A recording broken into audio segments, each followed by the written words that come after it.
आजको यस भिडियोमा हामीले कुनै पनि ब्याङ्कको मोबाइल ब्याङ्किङको ट्रान्जेक्सन पिन कसरी चेन्ज गर्ने है। यदि तपाईँ कुनै पनि ब्याङ्कको मोबाइल ब्याङ्किङको ट्रान्जेक्सन पिन चेन्ज गर्न चाहनुहुन्छ भने कसरी चेन्ज गर्ने त्यो सबै तरिका तपाईँलाई यस भिडियोमा दिनेछु। तपाईँहरू यस तरिकाबाट के गर्न सक्नुहुन्छ, मोबाइल ब्याङ्किङको ट्रान्जेक्सन पिन चेन्ज गर्न सक्नुहुनेछ है। सो आजको यस भिडियोमा तपाईँहरूलाई म सिटिजन ब्याङ्कको मोबाइल ब्याङ्किङको ट्रान्जेक्सन पिन कसरी चेन्ज गर्ने अनि त्यसको तरिका के रहेका छन् त्यो सबै जानकारी दिनेछु। तपाईँहरूसँग कुनै पनि ब्याङ्कको मोबाइल ब्याङ्किङ छ भने तरिका सेम नै हुन्छ। यही तरिकाबाट तपाईँ के गर्न सक्नुहुन्छ, आफ्नो मोबाइल ब्याङ्किङको ट्रान्जेक्सन पिन चेन्ज गर्न सक्नुहुनेछ है।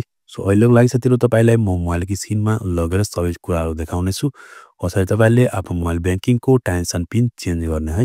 So step by step process देखाउनेछु। सो साथीहरू म यहाँ आफ्नो मोबाइल ब्याङ्किङमा आइसकेको छु। तपाईँले साथीहरू आफ्नो मोबाइल ब्याङ्किङ ओपन गर्नु होला। जस्तै म साथीहरू यहाँ सिटिजन ब्याङ्कको मोबाइल ब्याङ्किङ यहाँ लगइन गरिसकेँ। तपाईँहरू यस प्रकारले आफ्नो मोबाइल ब्याङ्किङ लगइन गर्नु होला। त्यसपछि तपाईँ हेर्न सक्नुहुन्छ, म साथीहरू यहाँ प्रोफाइलमा क्लिक गरेँ। त्यसपछि तपाईँ हेर्न सक्नुहुन्छ यहाँ चेन्ज पासवर्ड भनेर आएको छ। तपाईँले चेन्ज पासवर्डमा क्लिक गर्नु होला। त्यसपछि हेर्न सक्नुहुन्छ दुईवटा अप्सन यहाँ सो भएको छ, change password and change transaction pin भनेर आएको छ। तपाईँले ट्रान्जेक्सन पिन भन्ने अप्सनमा क्लिक गर्नु होला। त्यसपछि हेर्न सक्नुहुन्छ यहाँ तपाईँले अब ट्रान्जेक्सन पिन चेन्ज गर्न सक्नुहुनेछ है। सबभन्दा फर्स्टमा तपाईँले यहाँ न्यू ट्रान्जेक्सन पिन राख्नुपर्ने हुन्छ। यहाँ साथीहरू तपाईँले न्यू ट्रान्जेक्सन पिन राख्नु होला। त्यसपछि कन्फर्म ट्रान्जेक्सन पिन गरेर तपाईँले प्रोसिड गर्नुपर्ने हुन्छ है।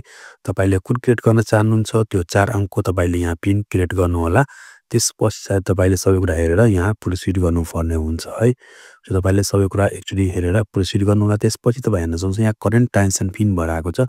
तपाईँले तपाईँको पुरानो ट्रान्जेक्सन पिन कुन थियो त्यो राखेर तपाईँले कन्टिन्यूमा क्लिक गर्नुपर्ने हुन्छ। तपाईँले आफ्नो पुरानो ट्रान्जेक्सन पिन राखेर कन्टिन्यूमा क्लिक गर्नु। त्यसपछि हेर्न सक्नुहुन्छ कङ्ग्रेचुलेसन यो transaction PIN has been change successfully भनेर आइसक्यो है। साथीहरू यहाँ ट्रान्जेक्सन पिन सक्सेसफुली चेन्ज भइसक्यो है। अर्थात् तपाईँले सेटअप ट्रान्जेक्सन बायोमेट्रिक आएको छ। तपाईँले साथीहरू यो अहिले पनि गर्न सक्नुहुन्छ अथवा तपाईँले पछि पनि गर्न सक्नुहुनेछ है।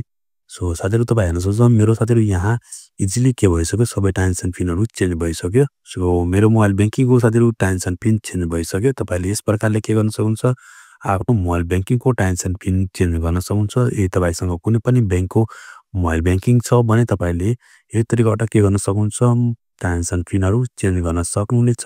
तपाईँलाई कुनै पनि प्रब्लम आउने छैन, कुनै पनि समस्याहरू आउने छैन है। साथीहरू आजको लागि यति थियो। तपाईँहरूको मनमा कुनै पनि जिज्ञासा हुन्छ, कुनै पनि प्रश्न हुन्छ भने प्लिज कमेन्ट गर्नुहोला। हस्त धन्यवाद। जय नेपाल।